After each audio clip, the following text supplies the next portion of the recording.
Hi, this is David Leader, and I just got a call from a friend who owns a business who needs an invoice, a customized invoice, and I don't really have too much time to do this.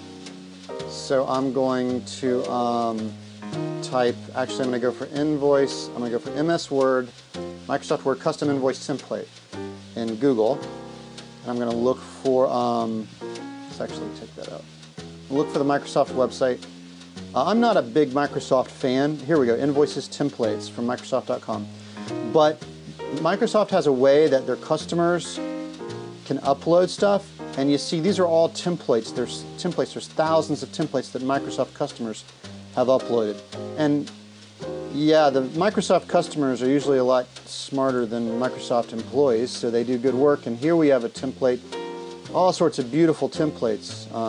Just going to randomly pick one, and then I'm going to download it to my hard drive. Now this is a free template. I can edit this. I'm just going to save it somewhere on my hard drive. And then when it comes up like this in Firefox, I can double click on it. It'll automatically open in Microsoft Word so that I can edit it. Look, I'm using a trial version of Microsoft Word, so you don't even have to have a copy of Microsoft Word. You could probably use this in OpenOffice. I mean, actually, you could use this in OpenOffice, I think. I think a docx file will open in OpenOffice, which is a free Microsoft compatible program. But anyway, this is the template, so I need to quickly edit it. I'm going to take out their logo, and I'm going to insert my friend's logo. First, let me just take out all their information. I'll type the name of the company. He has a limo company. It's actually a really great company. You can check it out at www.alluresedan.com.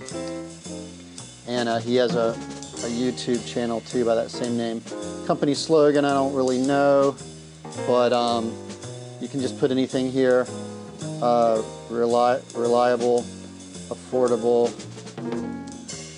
classy sedan and limo service.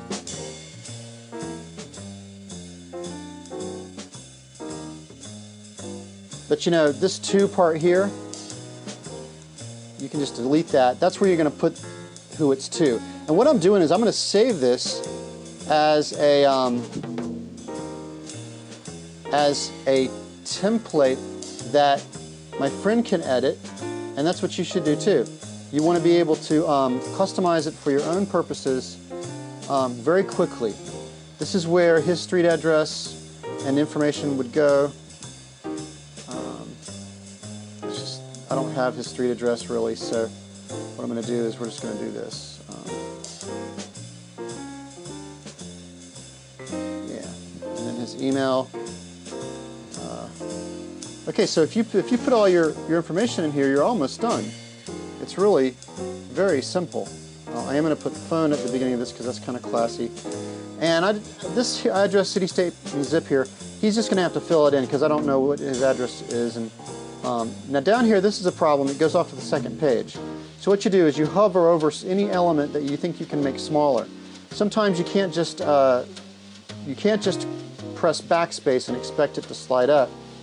It won't do that because these are actually very carefully created templates that have a size for each part. So I'm just going to put my mouse above this part. I'll see a little box. I'm going to drag it up as far as it'll go because my friend doesn't need all that space. And as you see, that created enough room here now that that everything came up to one page. Make all checks payable to your company name. When it's in brackets like that, that's a database field. We don't want those in there unless you're planning on using a database. So just make sure you erase the database fields and put hard data, you know, because most of the times you're not going to be using a database, you know, if you're just looking at this as a simple solution. The last thing I want to do is I want to put his logo in, so I insert a picture. I'll find it on my hard drive, you know, wherever your logo is located. It opens up very large, so I need to resize it. To resize it, don't just click and drag. You need to press Shift button on your keyboard and then drag it to where it's the appropriate size. and then remove any white space that might be there, so it looks really nice. Now if you don't feel like these things add up, like if you want to add some space or something, usually you can just click above it and press space.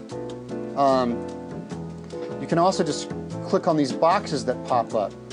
These things will usually allow you to drag the whole item somewhere on the page.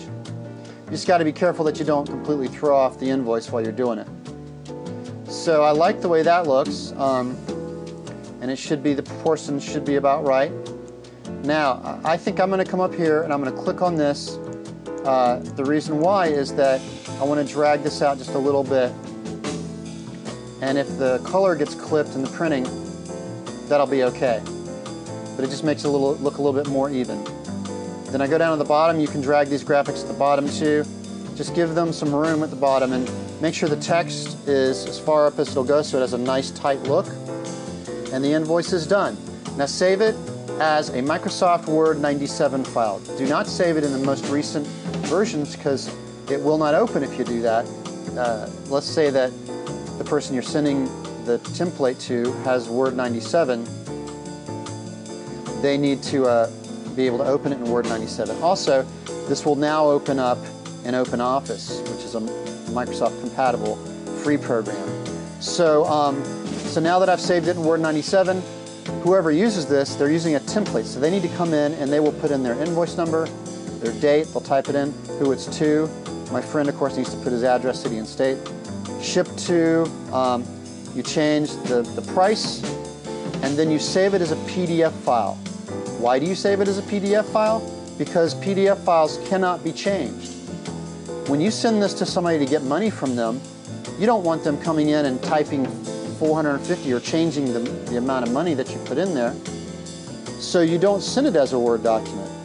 You know, you send it as a PDF file, which can never be changed, and that also helps to eliminate confusion on everybody's part. So thus, in the end, the template you're using is a Word 97 document, okay?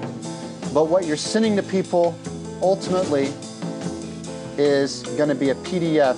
Whoever has got to pay, you know, whoever's getting the invoice to pay the bill needs to get it as a PDF file. Okay, I hope this has helped you, and if you'd like to check out my business blog, come check me out at www.davidlieder.net. That's DAVIDLIEDER.net.